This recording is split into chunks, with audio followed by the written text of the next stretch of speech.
이교수의 한국 식기 203번은 변선우 시인의 제정신세계입니다. 이 변선우 시인의 제정신세계는 여러 개죠. 그래서 비세계 여기서는 시집의 136쪽에 있는 제세계를 말합니다. 제정신세계를 말합니다. 어, 공간에 쏟아져 있는 깃털을 발견하였다. 거부할 수 없어 수습하면서 펑펑 울었다. 여기가 이야기가 좀 어려워요. 왜냐하면 이 공간에 쏟아져 있는 깃털을 발견하였다. 거부할 수 없어 수습하면서 펑펑 울었다. 그러니까 이 제정신 세계, 변선호 시인이 생각하는 제정신 세계는 이 공간에 쏟아져 있는 기철, 그러니까 쏟아져 있는 깃털을 발견했는데 그 쏟아져 있는 깃털을 발견하는 것이 펑펑 울게 하는 원인이 된다는 거죠. 쏟아져 있는 깃털을 발견하였다는 것이 펑펑 울었다. 이 말은 뭐 뜻하냐면 쏟아져 있는 깃털, 새 같은 게 깃털이죠. 그죠? 그죠? 새들의 죽음을 말한단 말이죠. 그러니까 새의 죽음. 근데 이게 새 약간의 여러 명의 죽음이죠. 집단적인 죽음. 죽음 앞에서 응? 거부할 수 없이. 그러니까 새가 죽었어요. 지나가다가 새가 죽은 걸 봤어요. 근데 그 새가 죽은 거를 그것도 직접 본 게 아니라 그 새가 죽은 걸 직접 본 게 아니라 그 새 죽음에 그것도 새의 죽음에 오래 지난 시간이 지난 흔적, 그죠? 깃털이라는 건 삶의 삶의 흔적이죠. 삶의 흔적인 깃털 앞에서. 그러니까 내가 지금 그 새의 집단적인 죽음 앞에서 그랬지만 사실은 새의 집단적인 죽음이 아니라 새의 집단적인 죽음이 있었던 그리고 깃털만 남았다는 소리는 다 없어진 거죠. 그 깃털 앞에서. 그러니까 오랜 시간이 지난 깃털 앞에서요. 깃털 앞에서 이 제정신을 가진 제정신을 지닌 세계에 사는 주민이라면 당연히 해야 할 정상적인 반응으로서 어? 그러니까 이거는 사람이 죽인 얘기가 아니에요. 그래서 여기서 신경 써야 될 거는 이 앞에 새가 아니라 새의 집단적인 죽음이란 말이야. 깃털은. 그치? 뭘 뜻하냐면요. 이 얘기가 뭘 뜻하냐면 그러니까 우리가 보통 생각할 때 이건 애도란 말이죠. 그것도 애도. 그것도 애도도 보통 애도는 죽음 직후 사랑하는 사람의 응? 그지? 사랑하는 사람의 죽음에 관한 애도죠. 그지? 죽음에 관한 애도란 말이에요. 근데 이 지금 애도는 여기서 말하는 애도의 형식은 생각해 보세요. 우리 사랑하는 사람이 죽었어. 그지? 그 사랑하는 사람의 이게 정상적인 정상적인 애도의 과정이라고 생각해 보면 이라면 우리가 언제 애도해요? 요새 왜 지난번에 무한공항 그지? 무한공항에 집단 그지? 비행기 사고가 있었죠. 그죠? 항공사고가 있었단 말이죠. 항공사고의 경우 항공사고의 사고에서 어떻게 했냐면 이게 너무 심하게 많은 사람이 죽으니까 국가 애도 기간을 정했어요. 그지? 그게 일주일이었었어요.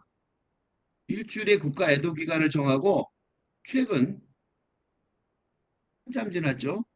어? 국가 애도에 최근 연결식을 어? 마쳤다는 끝냈다는 소식을 봤어요.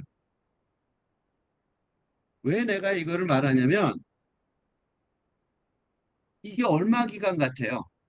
이게 그러니까 이렇게 심각한 절대로 잊지 못할 그래서 이게 어느 정도로 심각한 거였냐면 사람들이 한국인들이 일상생활이 힘들다고 응? 다소간의 트라우마를, 그지? 여행 가는데 여행도 못 갔겠고, 그지? 무섭잖아요, 그지? 트라우마를 호소했던 아주 심각한 사건이었어. 그지? 왜 내가 이 얘기를 하냐면 이거랑 비교해 보자는 거죠. 새가 죽었어요. 새가 죽었어요. 새가 죽었는데, 새가 죽었는데, 그 죽은 뒤 깃털만 남길 시간, 깃털만 남기고 이 세상에서 사라져버릴 시간,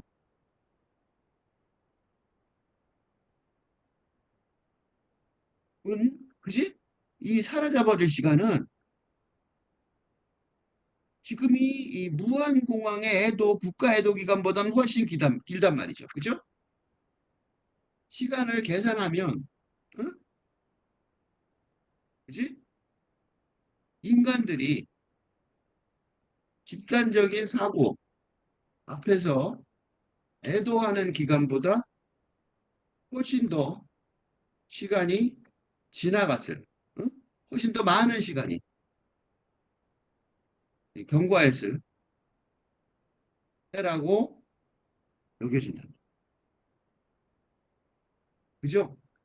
이게 가만히 생각해보면요. 굉장히 어떻게 보면 사람들, 어떤 사람 볼 때는 굉장히 웃긴다고 생각할 거예요.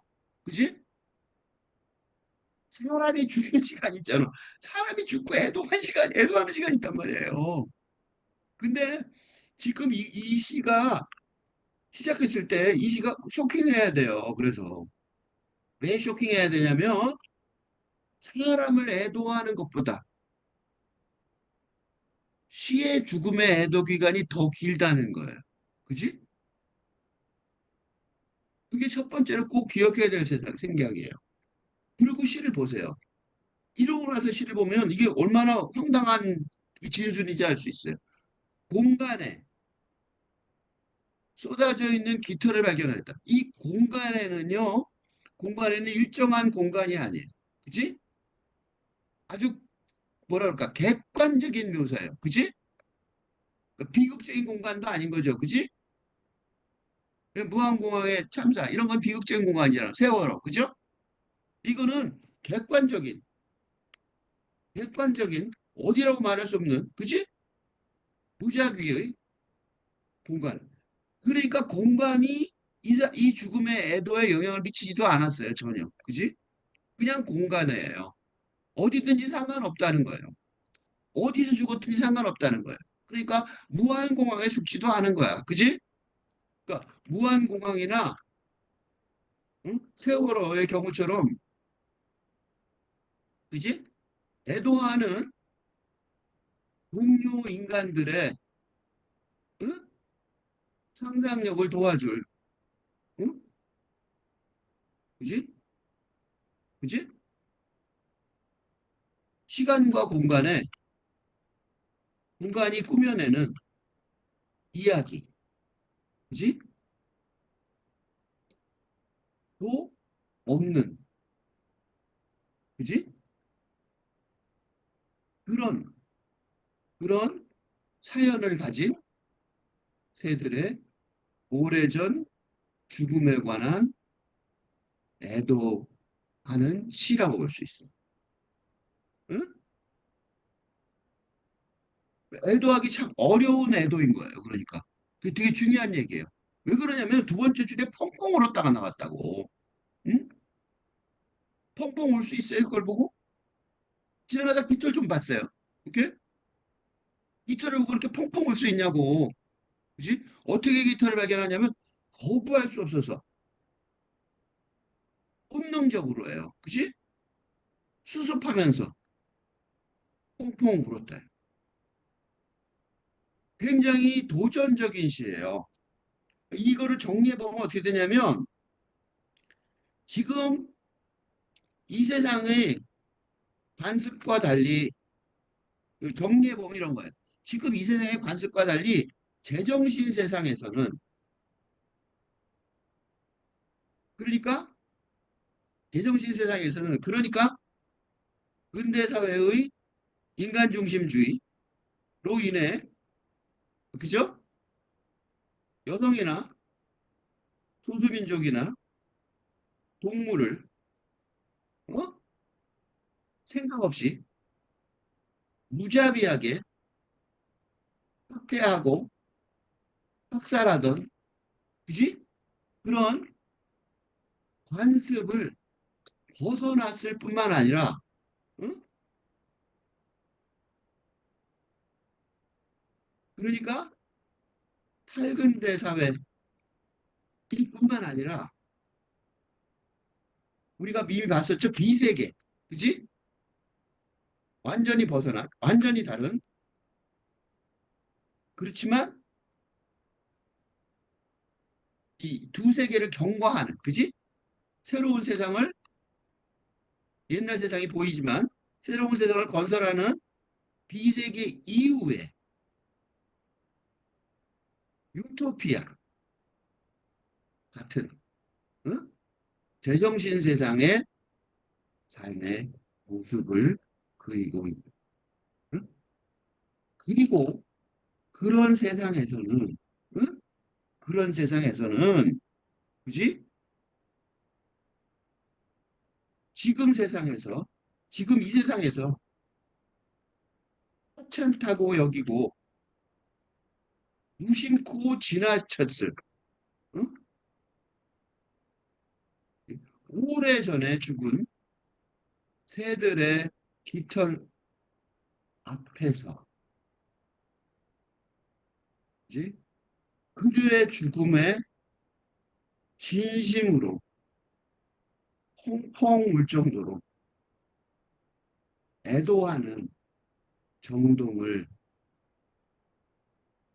기본으로 삼고 있다는 거지. 있다는 사실. 어? 그걸 기본으로 하고 있다는 사실 지금 여기서 보여주고 있는 거예요. 이게 기본이라는 거야. 그러니까 변선우 시인이 말해주는 세상은 이게 진짜 세상이라는 거죠. 그지? 이게 진짜 세상이라는 거야.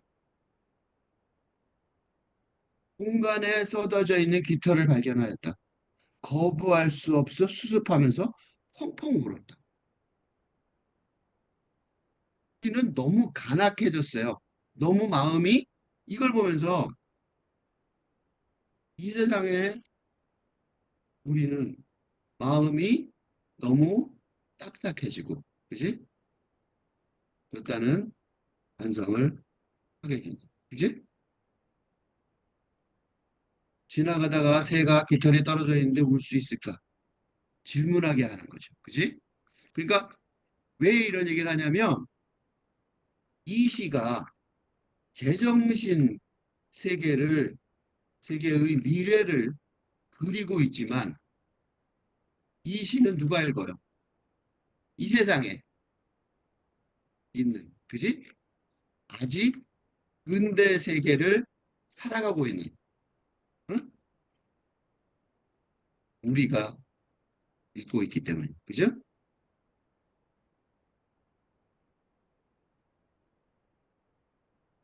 그렇죠? 우리가 읽고 있는 거예요. 무슨 소리냐면, 물린 문자로 쓰여져 있지만, 쓰지만, 그건 어쨌든 문자로 쓰인 것과 쓰인 것이니까, 그지? 그지? 문자이면서 문자의 한계를 넘어선 것이니까. 그리고 이게 지금의 시적 상상력의 발현, 양상이 이어야 하고, 이게 근대 시대의, 그지? 예술의 모델이어야 한다고 생각하는 거죠. 그래서 내가 이 시를 좋아하는 거야. 어? 문자로 쓰여야 지만 문자를 어쨌든 넘어간단 말이에요. 그죠? 그래서 이게 지금 말이 되나 싶잖아요. 말이 안 되는 것 같은 얘기를 하고 있단 말이죠. 그죠? 근데 말이 안 되는 얘기가 아니라 그 안에 들어보면 말이 되는 얘기가 써 있다고요. 지금 이렇게 얘기하면 그럴 거예요. 뭐 그렇게 그 변선우 시인을 지지하십니까? 그럴 거 아니에요? 내가 그 변선우 시인을 지지하는 게 아니라는 사실, 지지하는 게 아니라는 사실을 참고 자료에 넣어놨어요. 그 중에 하나가 뭐냐면요. 요거예요. 요게 첫 번째예요. 이게 여기는 없는데, 제정신세계 60쪽에, 같은 제목이죠? 136쪽이나 60쪽에 이 사연이 들어있어요. 어떻게 들어있냐면, 이렇게 들어있어요. 앞부분이에요. 기상하여 옥상에 올랐지. 아침에 일어나서 옥상에 올라와서 체조하러 간 거예요. 체로하다가 추락하는 새를 목격하였어. 저편으로 떠지는 그것을. 추락하는 새가 떨어지는 게 보였단 말이죠. 그래서 받아내기 위해 다름질하였지. 의협심 때문이었을까? 진동감과 조직감 때문이었을까? 의협심은 지금 세상의 그 의협심이죠. 그죠? 근데 진동감과 조직감은 뭐예요? 이거 말이 좀 이상하죠? 왜 진동감이에요? 이건 뭐냐면, 예를 들면, 그 새의 영혼과 시인의 영혼이 응? 얽혀 있는, 얽혀 있어서 그, 뭐라 그럴까? 서로의, 그지? 얽힘이 전달되는. 그러니까 그냥 뛰어간 게 아니란 말이야. 의협심이라는 건 이 세상의 의협심이지. 쟤를 구해야지. 그러니까 이 세상 같으면 이 세상에 근대사회 이 세상 같으면 이 세상에 아주 따뜻하고 다정한 마음씨를 가진 사람이라면 모든 생명을 존중해야 한다는 의협심을 가질 수 있죠. 그죠? 그렇단 말이에요. 그러니까 그거는 그렇게 얘기할 수 있죠. 지금 세상에서도 이 말이 있단 말이죠. 근데 거기서 끝나지 않고 뭐라 그랬냐면 진동감이라고 말했어요. 조직감도 마찬가지예요. 조직감은 뭐예요? 새로운 조직. 그 새로운 조직이 뭐야? 비세계, 제정신 세계죠. 제정신 세계에 속해 있다는 소속감을 다른 말로 한 거예요. 소속감이라는 말을 안 쓴 이유가 뭐냐면, 소속감은 지금 세상에, 그죠? 그 근대 시대의 소속감이죠. 국가에 대한 소속감, 뭐 이런 거죠. 그래서 소속감이란 단어 대신에, 그지? 일단은 근대 시대의 용어인 소속감 대신에 쓰자면 조직감이라는 이상한 말을 그래서 만들었어요. 근데 옥상에서 올라갔다 떨어지는 새를 봤단 말이죠. 열심히 쫓아가지만 너무 늦어버렸고 천번 자갈밭에 처참하게 뭉겨진 새를 발견하였지. 그런데 이 천은 이거는 저거죠. 물이죠, 물. 요거 한자말로 해요. 천. 요거. 어디 있어? 요거. 물천. 그지? 천은 유감없이 흐르고 있더라. 세상은 그렇죠. 어떤 비극 앞에서도 이게 시를 쓰는 이유예요. 이게 문학을 하는 이유가 그러니까 문학을 하고 문학에 대해서 관심을 갖게 되고 문학적 상상력에 관심을 가지게 되는 가장 큰 이유가 뭐냐면 가장 큰 동기, 어? 문학이란 그지? 그러니까 일상 산문으로 운영되는 일상 세계의 그지? 일상 세계의 관습에 만, 어, 근본적으로 만족할 수 없어져 갖고, 예? 근본적으로 만족할 수 없는 상태일 때, 응? 이 삶과 세상의 원리를, 응? 기본 원리를 새롭게 파악하려 하는 충동에서 비롯하는 경우가 많다고 볼 수 있어요. 응? 그러니까 기존에 있는 산문적으로 있는 설명이 있지, 그 설명이 안 통해요. 안 통한단 말이에요. 예를 들어 어떤 게 있냐면, 예를 들어 아주 사랑하던 사람의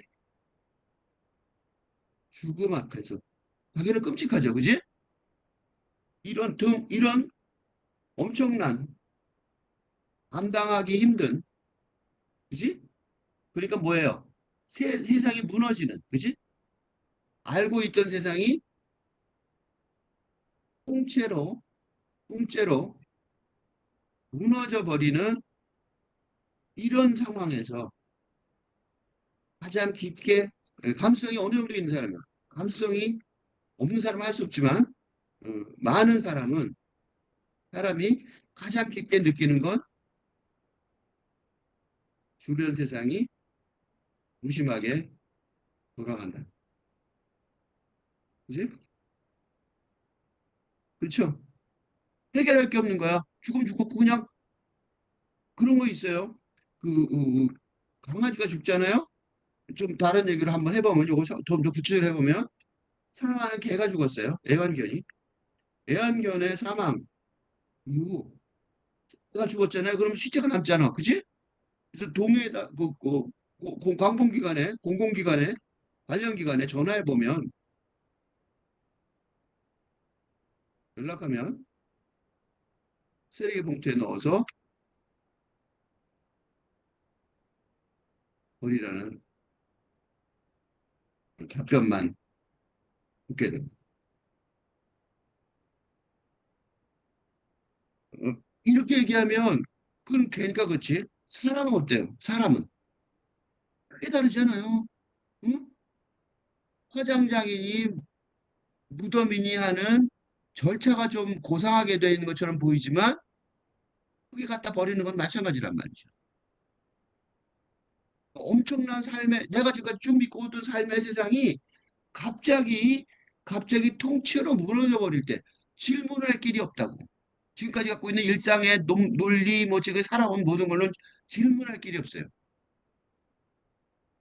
그게 그때 문학이 필요해요. 이 문학이 원래 그랬어요. 원래 중세 시대까지 믿고 믿었던 신봉했던 세계관으로는 어? 근대인의 독립주체적 주체성을 가진 정체성을 설명할 길이 없었어요. 그지? 그럴 거 아니에요, 그지? 왕이고 나머지 농노였는데 뭐, 그지? 그때 문학이, 그지? 누구예요? 그죠? 문학이 새로운 세계관을 열어준 핵심 도구, 그지? 그리고 이 문학, 말하자면 문학이라고 내가 얘기했지만 사실은 시적 상상력이죠. 시적 상상력이 이제 근대가 이 세상이 이 세계가 응? 이 세계가 무의미해지는 상황 속에서 응? 새로운 세상을 열어가는 핵심 도구가 아닐 수 없는 거죠. 왜냐하면 기존의 상문적 틀, 법이나 규칙이나 뭐 등등, 그지? 법칙이나 등이 더는 소용이 없기 때문에. 예를 들어, 더 멀리 떨어지는 새 한 마리의 생명과 영혼을 나의 것처럼 존중하는 논리는 시적 상상력이 아니면 가능하지도 않습니다. 즉, 그래서 이 말을 한 거예요. 새를 발견했는데 천은 유감없이 흐르고 있더라. 해는 여지없이 찬란하더라. 체조처럼. 제가 체조 연습을 한 거예요. 뭐 아침에 그가 국민체조 같은 거 했던 거죠. 그지? 참 찬란하고 좋구나. 그러고 아침 운동 멋있게 한 거야. 근데 뭐만 했어요? 새를 위한 묵념만 하고 돌아와야 했어. 어? 당황한 거죠. 대책이 없으니까. 그지? 이 새로운, 그러니까 제정신 세계의 윤리와 도덕에 맞춰, 도덕에 맞는 행위를 하는 방법을 몰랐으니까. 몰랐으니까. 그지? 그냥 당황했으니까. 그러니까 분명히 그런 거가 있다고 생각하고 뛰어갔지만 사실 할 게 없죠. 물은 그냥 개천물 그냥 줄줄 흐르고 천은 흐르고 해는 찬란히고 사람들 아무 생각도 없고 그죠? 어떡하라고? 그러니까 당황해갖고 그냥 온 거란 말이죠. 그런데 그냥 왔지만 나는 추락의 장면과 그 현장을 떨쳐낼 수가 없었어. 그지? 왜요? 이 사람은 시적 상상력에 힘을 가지고 있는 시인이니까 그런 식으로 배의 죽음을 가볍게 여길 수 없다는 기본 윤리, 응? 새로운 세상, 제정신 세계의 애의 소속감을 포기할 수 없는 상황이죠. 이걸 포기하면 뭐가 돼요? 이걸 포기하면 시인이 아닌 거죠. 이걸 포기하면. 그죠? 이걸 포기하면 시인이 아닌 거란 말이에요. 응? 이걸 포기하면 새로운 세상으로 가는 길을, 그지? 성공적으로 나가는 길을 포기하는 거 마찬가지니까 아닌 거죠. 그지? 그 나중에 이게 이제 앞부분인데 재정식의 뒷부분에 가면 거기 가봤, 나중에 한참 있다 가요. 갔는데, 예, 다 먹어버렸어요. 그 고양이 같은 것들이 먹죠. 깃털만 남은 얘기를 해요. 그런 걸 보면 이제 이게 좀 이해가 되죠. 공간에 쏟아져 있는 깃털을 발견하였다. 거부할 수 없어 수습하면서 펑펑 울었다.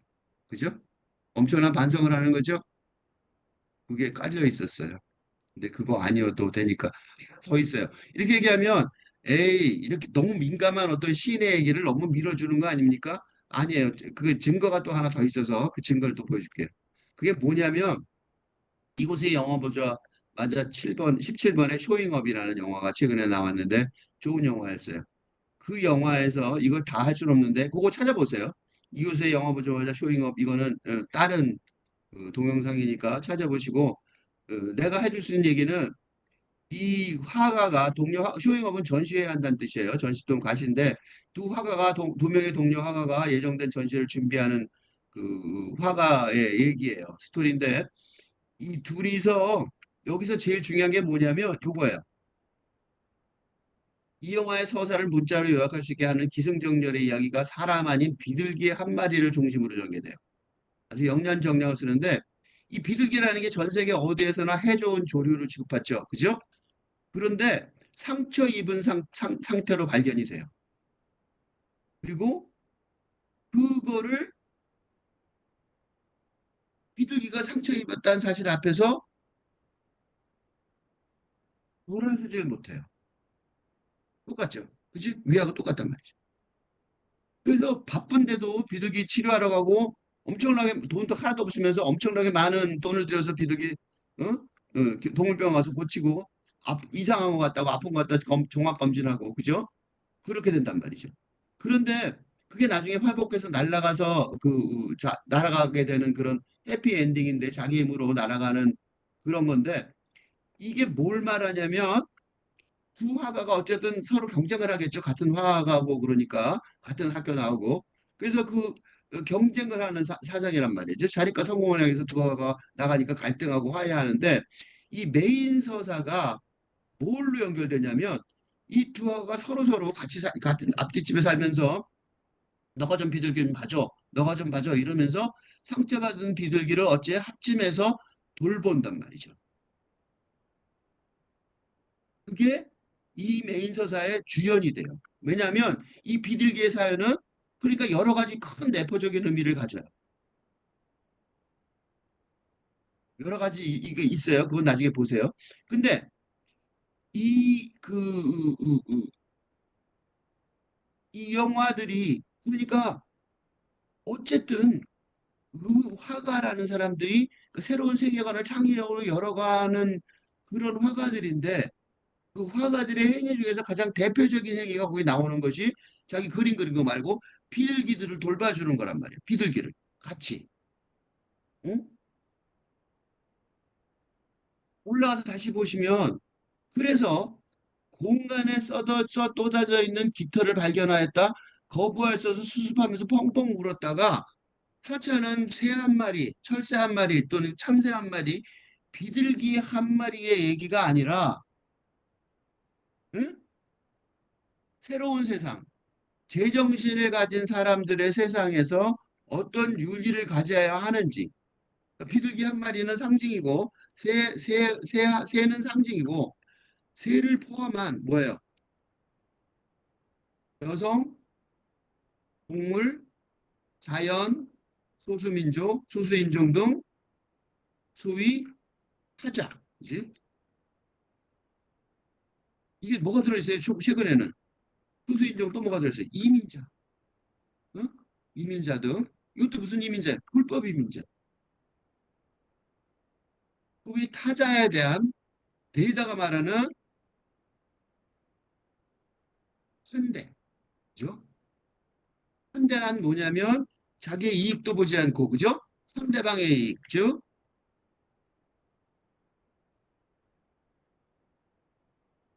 자기네 안위는 고려하지 않고 않는 상대방에 대한 무조건적인 환대. 응? 이 환대라는 이런 개념만이 아니 데리다 말에 의하면 소위 다가올 민주주의, 디모크라시, 특권 이러한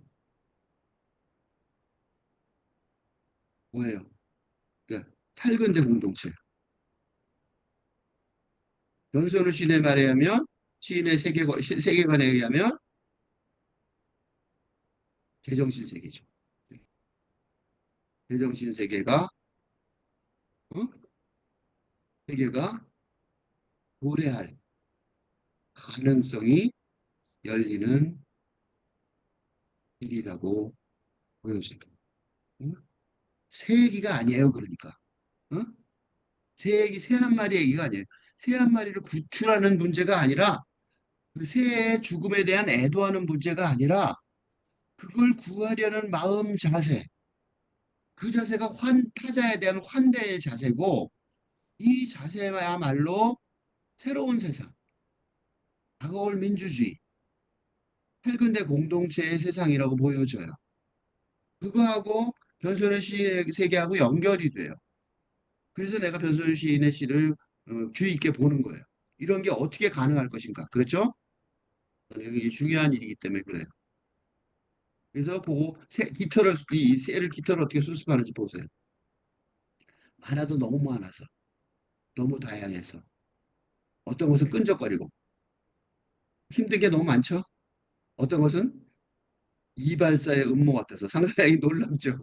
이발사의 음모가, 예, 그, 이발사의 음모가 뭔지 모르겠어요. 근데 아주 기발난 아이디어 같아요. 그러니까 너무 만지기 싫은 거죠. 이 변선씨 여성 시인인 것 같은데 더 끔찍하겠죠. 누군지도 모르는. 이런 사건은 너무 해도 너무하다고 울어버렸다. 리아에 편지를 붙이고 싶었다. 이때 편지는 받을 사람이 없는 편지죠. 그지? 그러니까 받을, 수신자가 없는 편지. 그죠? 즉, 다시 말해서 미래 세계의 주민에게 하는 편지란 말이죠. 응? 이 현실에서 벌어진 일이 너무하다고 생각되는 거죠. 마음이, 특히 의심이 너무 많아졌으므로, 지금 세상에 대한 의심이 너무 많아졌죠. 그 깃털들, 자기는 거부할 수 없어서 펑펑 울어서 울면서 수습했는데 너무 많고 너무 다양하고 너무 끈적거리고 어떤 건 너무 이상하고 이발세 엿먹 같고 막 이러니까 이 사건은 해도 해도 너무한다고 울어버렸단 말이죠. 이 세계에 이 세계의 사상에 이 세계에 대해서 의심이 너무 많아지고 마음이 너무 힘들어진 거죠. 그게 그냥 그걸로 끝나는 게 아니라 마침 유리창이 거칠게 흔들거렸다. 즉 다시 말해서 세계가 흔들거리는 거죠. 그죠?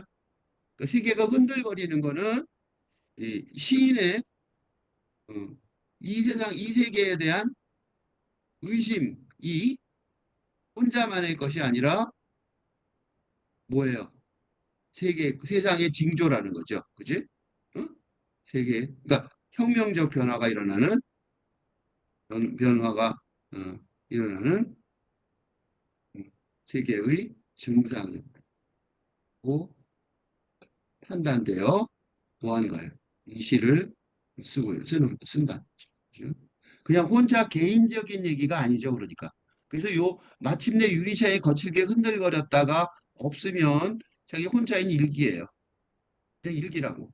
아, 나, 너무 애들이, 새들이 많아서 혼자 울었어. 그지? 너무 슬펐어. 어쩌고, 그지? 세상 왜 이래 하고 마음이 그랬어. 라는 걸로 끝난단 말이죠.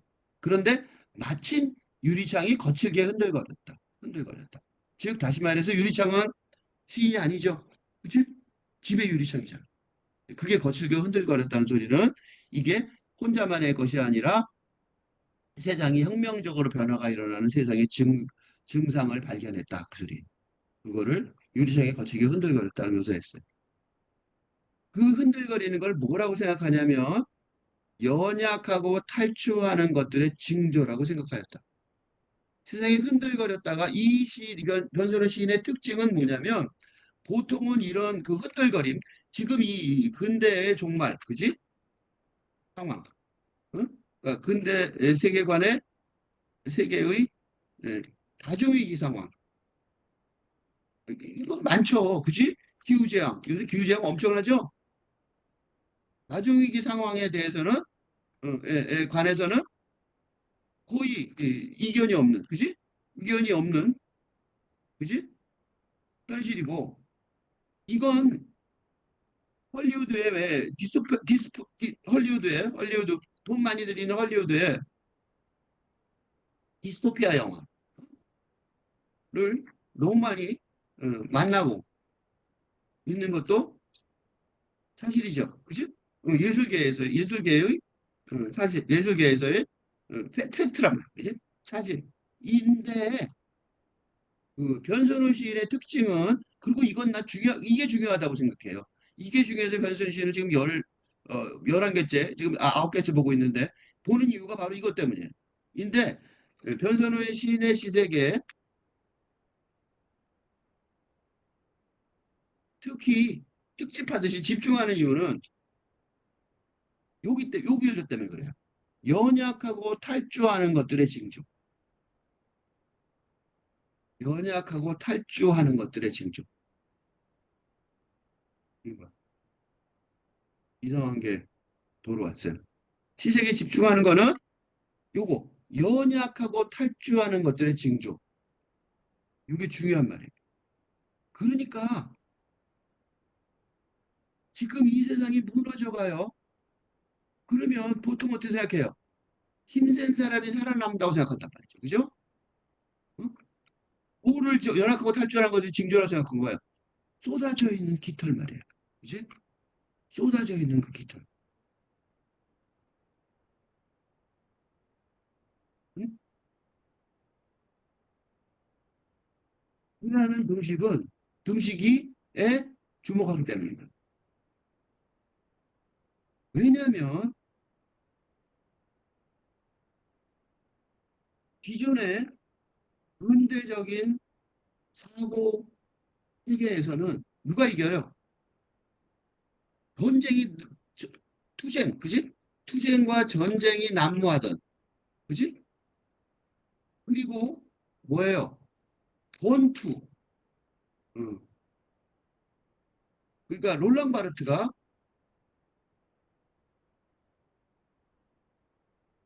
현대의 신화라는 책에서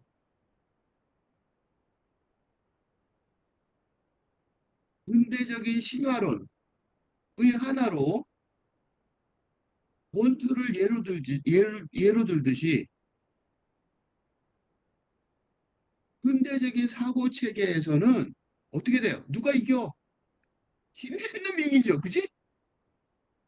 실력 좋고. 교육 같으면 실력이 좋고, 그지? 실력이 좋고 힘이 센. 응? 편이 이기는 세상이었어. 그죠? 그런데 만약에 변선의 그 논리를 따라가다 보면 이 밝은데 적인 신화론, 을 변선의 신의 논리, 담론을 따라서 가며 읽어보자, 분석해보자면 어떻게 돼요? 연약하고 탈출하는 것들이 쏟아져 있는 깃털이었단 말이죠. 그러니까 요 등식이요, 요 등식이요, 쏟아져 있는 깃털. 이 세상에서, 이 세계, 근대 세계에서 박해받고, 어? 무정된 쏟아져 있는 깃털. 그지? 연약하니까 그렇게 된 거죠. 집단으로 작살난 거예요. 한마디로 말하면. 그게 뭐냐면, 반어법적으로 이 탈주해야 하는 세계. 그지? 세계에서 탈주하는데 성공하는 연약한 것들의 상징이에요. 그지? 이 등식은, 이라는 등식은, 이런 등식은 기존의 근대적인 신화론, 권투에서 누가 이겨요? 심지어 권투가 요새 그런 게 있었어요. 어떤 남자가 예를 들면 뭐가 있었냐면, 그러니까 남성화한 여자 돼 있죠. 그죠? 남성화한 여자. 남성화한 여자가 남성화한 여성 복서에게, 권투 선수에게 1회도 끝나기 전에 여성 복서가, 여성 권투 선수가 울면서 기권했다는 기사가 나오는 것처럼. 그렇잖아요. 남자였는데 성전환한 거야. 어? 남성으로 성전환한. 그 남자 권투 선수죠. 당할 수가 없겠죠. 남자 권투 선수 얼마나 무서워 죽을 것 같았다는 거야. 죽을 것 같아서 포기했다는 거예요. 그래갖고 이거가 논란이 있어요, 지금. 그래서 논란이 있는 거예요. 왜? 힘이 센 사람이 이긴 게 무슨 문제냐? 나는 근대적인, 그지? 판단이 옳은 것 같지만 이건 무언가 근본적으로, 그지? 뭔가 근본적으로, 그지? 인식 세계, 인식 차원에서 잘못됐다고. 그렇지만 어떻게 해결해야 할지 모르는 난경의 상황이라는 것을 알 수 있어요. 짐작할 수 있죠. 그래서 신문이 난 거예요. 응? 왜요? 불교패는 힘센 놈만 최고가 아니라는 거지. 뭔가 잘못된 거예요. 권투라는 종목이 이상하다 이것이. 그지? 그러니까 권투라는 종목, 근대 신화 자체가 문제가 되고 있습니다. 옛날에 유명한 선수 있어요. 알리라는 선수 있다. 뭐 무하마드 알리, 마드 알리 같은 헤비급 선수가 진짜 신화가 되었던 적이 있었습니다. 언제?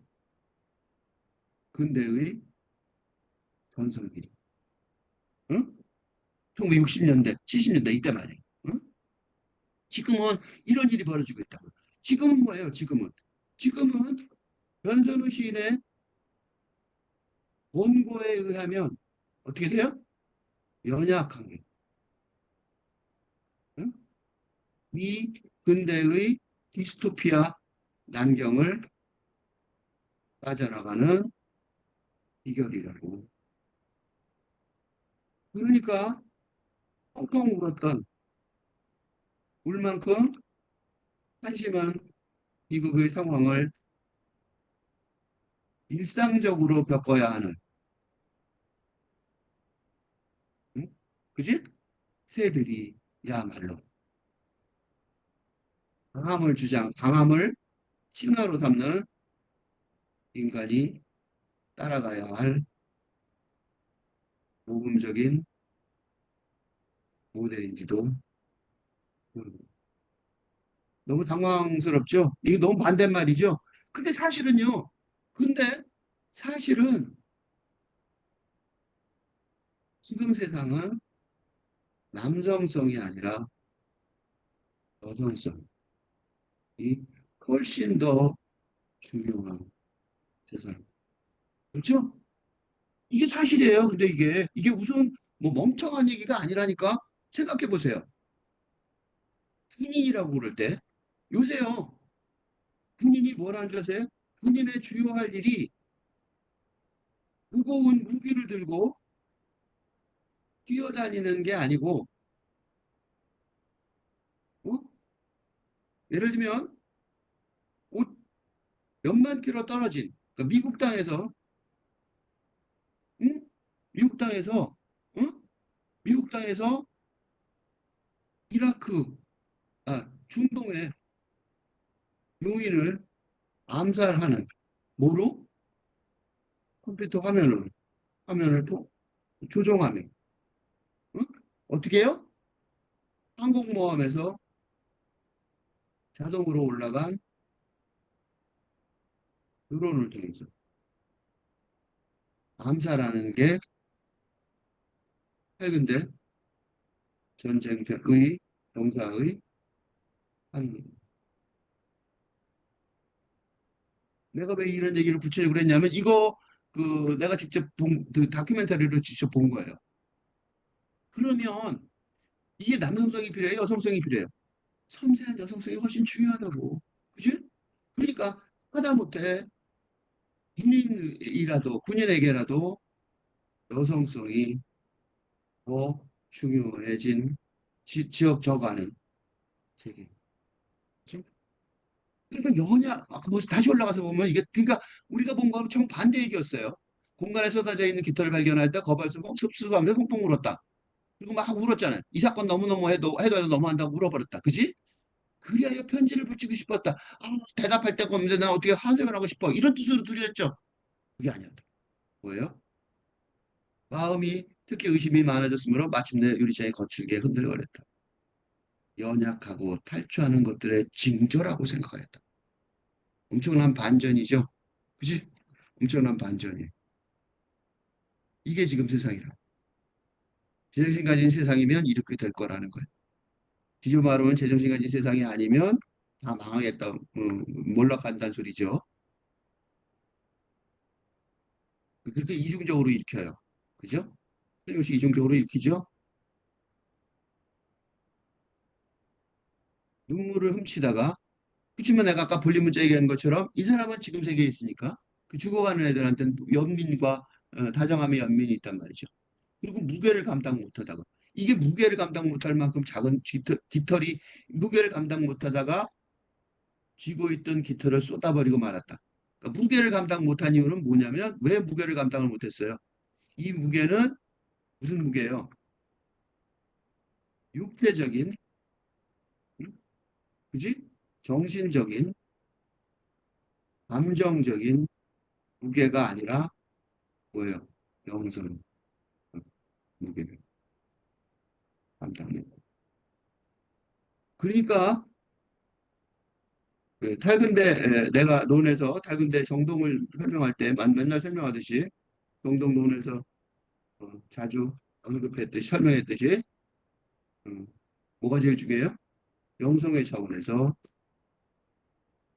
세상을 읽어야 하는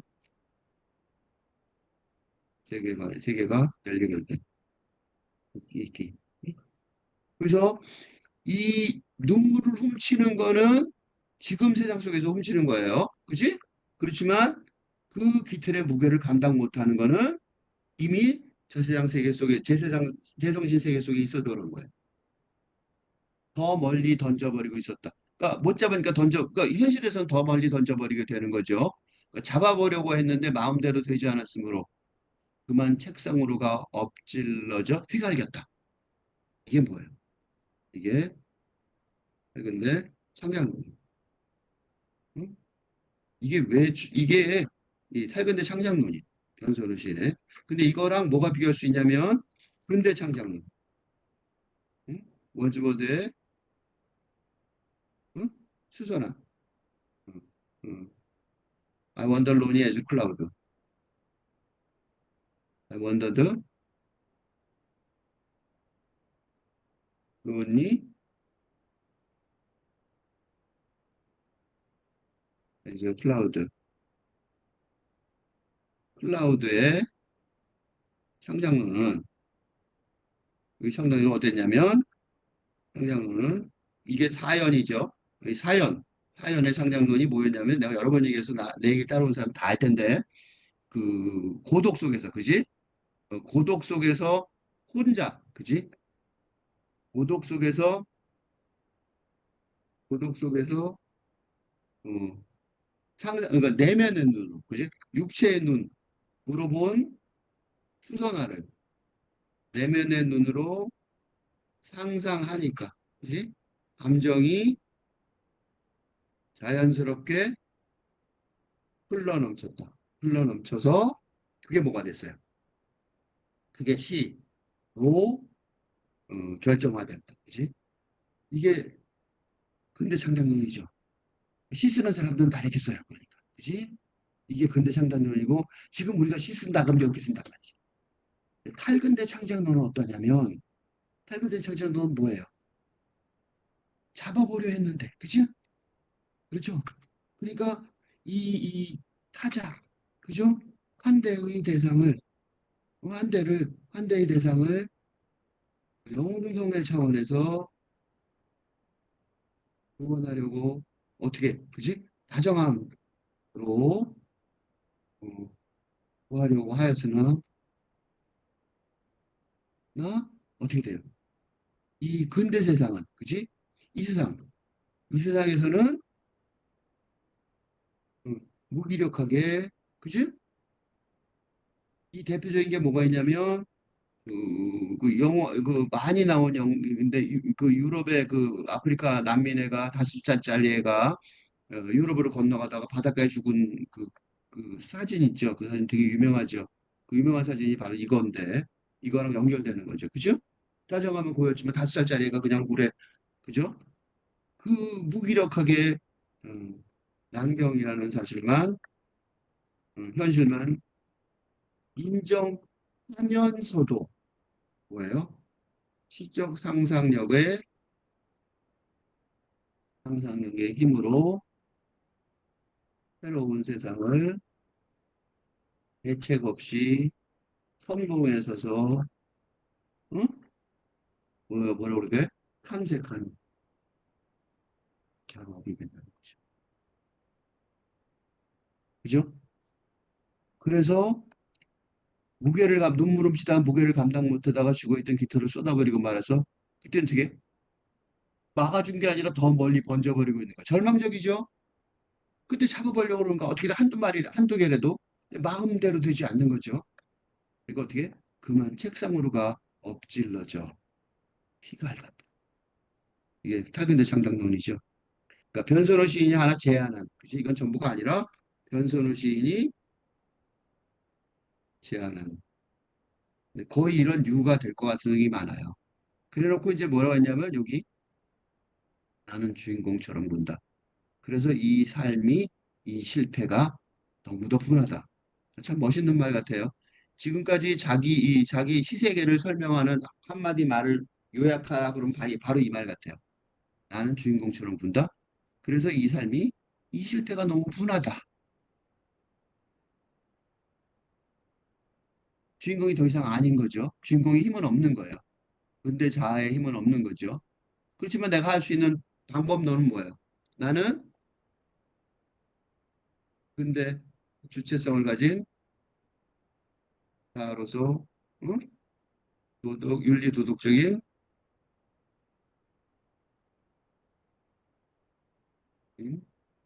책임을 지고 싶어 하지만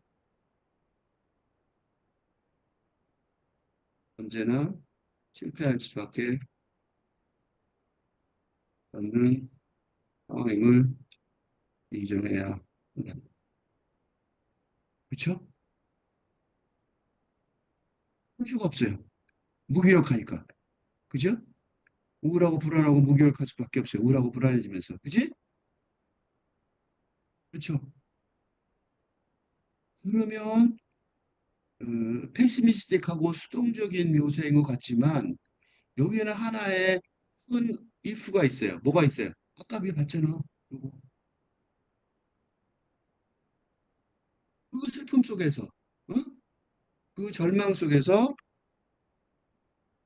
아무것도 안 한 게 아니라 어떻게 했어요? 그 절망 속에서, 이런 절망 속에서, 그래서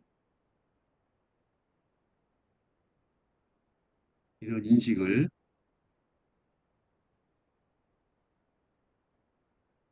하는 인식. 그치? 무슨 소리예요? 새로운 제정신 세계의 시작점. 응? 발견. 어, 응? 그러니까 이렇게 말할 수 있어요. 철근대 시대의 시인은 응? 펑펑 울지만 사실은 새로운 세상을, 새로운 세계를 창조한다고 말할 수 있어요. 펑펑 울어서 실패자 같지만 새로운 세상을 창조한단 말이죠. 연약하고 탈주하는 것들의 징조를 보는 거죠. 여기다가 무언가 더 적으려 하였는데, 그러니까 뭔가 여기다 구체적인 안을 발견하려고 그러는 거죠. 근데 어떻게 돼요? 목걸이를 구성하던 잿빛 유리 구슬처럼 나는 사방방방 흩어져 버렸다. 이때 나는 하나가 아니죠. 그러니까 벌써 이는 나는 몇 명이에요? 내가 하나가 아닌 거죠. 그지? 그러니까 울었던 나, 펑펑 울었던 나 말고 어? 새롭게 창작하는, 그지? 새롭게 창작하고 반성하며 창작하는 거죠. 반성하며 창작하는 다른 나들을 포함한, 그지? 그러니까 내가 한 개가 아니에요, 이제. 그죠? 나들이 여러 개가 있는 거예요. 응? 그게 유리 구슬의 주줄이 알이, 구슬의 그 목걸이에, 그 구슬들이 쭉 달려있죠? 그것처럼, 응? 평동으로 어떤 나 말고, 이 사이에, 이 시가 이루어지는 사이에 다른 나가 생긴 거예요. 그러니까 뭘 적을 수는 모르겠는데, 무언가 더 적으려 하는 거예요. 근데 그게 사방팔방 흩어져 버려서 잘 지금까지 정리되지는 않아요. 그렇지만. 그 흩어져 버린 것들이 오랫동안 동떨어져 있는 거죠. 합쳐지지 않아요, 아직. 그렇지만 뭐라고 말할 수 있어요? 제정신세계가 있다는 건 알아요, 이제. 이제 제정신세계, 제목. 나는 제목을 시인이 붙인 것처럼 뭔가, 뭔가 자신감이 생겼다. 뭔지 몰라요. 우리는 아직 잘 몰라요. 그래서 이 시인을 따라가야 돼요. 뭐가 있는 거야? 아, 그거 뭐 시인이 못 만들면 우리가 만들어야 되겠죠? 다른 분인들이 계속 만들어 나가야 될 거라고 생각되는데, 어쨌든, 제정신 세계라는 제목을 붙였잖아. 그치? 이건 제정신 세계의 글이라며 뭔지 모른단 말이죠. 그렇지만 양팔 저울이 접시를 의심하는 소리가 들려왔을 때, 양팔이 있는 저울 있죠? 근데 가운데 이 양팔 저울이 밑에 접시가 있잖아요. 양팔 저울에 저울이 있고 그다음에 밑에 접시가 달려 있잖아요. 그게 저울인데 양팔 저울이 접시를 의심하는 소리. 자기를 의심하는 거예요. 근대의 난경이죠. 그러니까 근대의 난경이 확인되었을 때 그런 뜻이에요. 응? 양팔 저울이 접시를 의심해요. 근데 저울이 접시를 의심하면 세상에 무슨 거래가 가능하냐고. 모든 거래가 불가능해지는 거죠, 이제. 너, 그거, 당신 거기 10kg 걸린 거 맞아? 그거 9kg 아니야? 이러고 싸우기 시작해보세요. 게임 끝나는 거야, 그지? 자본주의 끝나고 상업 끝난다고. 다 끝났다는 거예요. 그치? 그런데 뭐라고 그랬어요? 비로소 안심하였다. 괜찮은 거야. 그게 안심할 상황인 거야. 그치? 비로소 무서워졌다가 아니라, 비로소 무서워졌다가 아니라.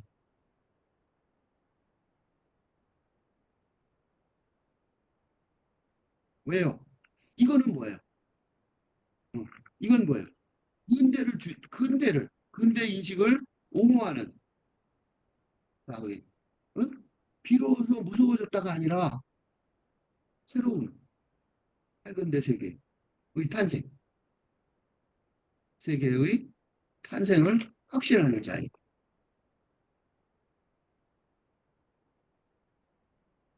그치?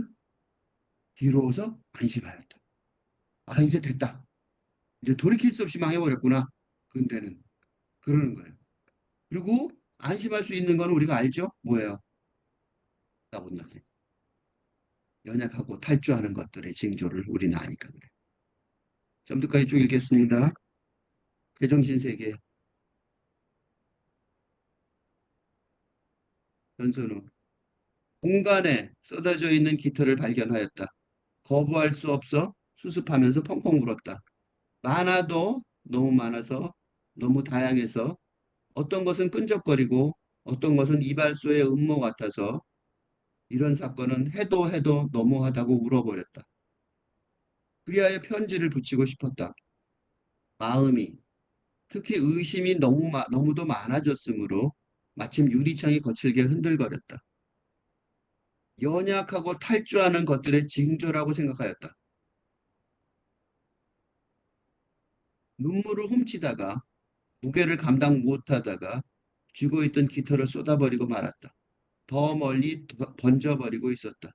잡아보려고 하였는데 마음대로 되지 않았으므로 그만 책상으로 가 엎질러져 휘갈겼다.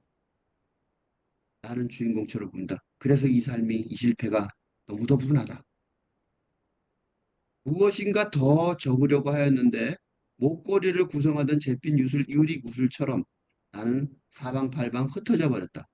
오랫동안 동떨어져 있었다. 양팔 저울이 접시를 의심하는 소리 들려왔을 때 비로소 안심하였다.